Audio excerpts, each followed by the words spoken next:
Maplecloud sat in her nest. She was sure no one could see her. She stared at Brackenclaw. His bracken-colored fur was glowing in the sunlight, and his green eyes were full of kindness and loyalty. He dragged himself up from where he was sitting and padded over to the fresh kill pile. Maplecloud got out of her den. She went over to the pile and purposely bumped into Brackenclaw. "Sorry," she meowed. Thus, this was part of her plan. Brackenclaw blinked at her. "Oh, it's okay," he replied, choosing the mouse from the prey. "Want to share with me?" Her eyes glowed with happiness. Sure," she smiled. They sat down and shared the mouse. When they were done, she asked the stupidest question. "Do you want to come with me and, help collect herbs?" She instantly felt embarrassed. "I can't like him. It's against the warrior code," she thought. Brackenclaw tilted his head. "I don't have any duties to do right now, so I can come." He smiled at her. "Not like I have a choice, with you being the medicine cat of the clan." She purred silently. "Let me show you what herbs we have to collect in the medicine den." She went and showed him some bluish-blackish berries. "These are juniper berries. They help with stomach aches." They headed out of the camp. Soon they found the juniper bush. They collected as much as they could. "Let's head back to the camp," she meowed through a mouthful of berries. Brackenclaw nodded his head, making sure the bundle of berries under his chin did not fall out as he did so. He padded back to the camp with his medicine cat. In the medicine den, she put the berries in a pile. She waved her tail in the air, signaling for Brackenclaw to do the same. Once all the berries were in the pile, she meowed.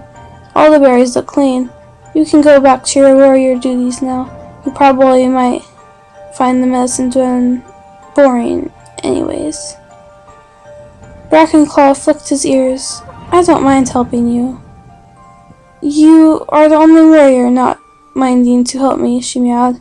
It was true.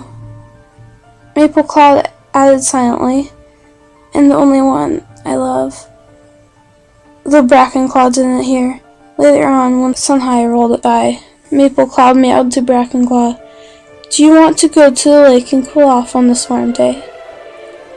Brackenclaw nodded and smiled. "For some reason, it looks like I haven't been invited on any patrols today." He looked out across the camp, the sun shining off every thread of grass like a giant golden shining blanket. The lake will be nice. At the lake, Maplecloud went into the cool water. She started swimming and she was about 3 tail lengths away from the shore. She dived to the bottom and saw shells, many of them. She grabbed the shell in her mouth and swam back up. She went to Brackenclaw and gave him the shell. "This is for you. I found it on the bottom of the lake." She tried not to sound like she had any feelings for Brackenclaw. Maplecloud felt the leaves rustle, and a second later a badger came from behind her. The badger bit her in the neck and dragged her into the middle of the lake. Then the badger bit her one last time and let her sink. Maplecloud started sinking. She was halfway unconscious and was too weak to swim back up. Brackenclaw's eyes widened in disbelief at the scene before. He pawed anxiously at the water before him, the silver droplets stinging his thin summer fur. A badger swimming? His expression was distraught, and even to think why it would want to bring harm to Maplecloud so much. He shook his head with fear in his eyes, not for himself, but for Maplecloud.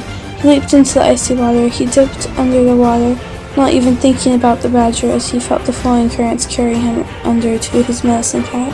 He struggled to grab her scruff with his fur and piercing feline fangs as he learned, for the first time, the experience of water.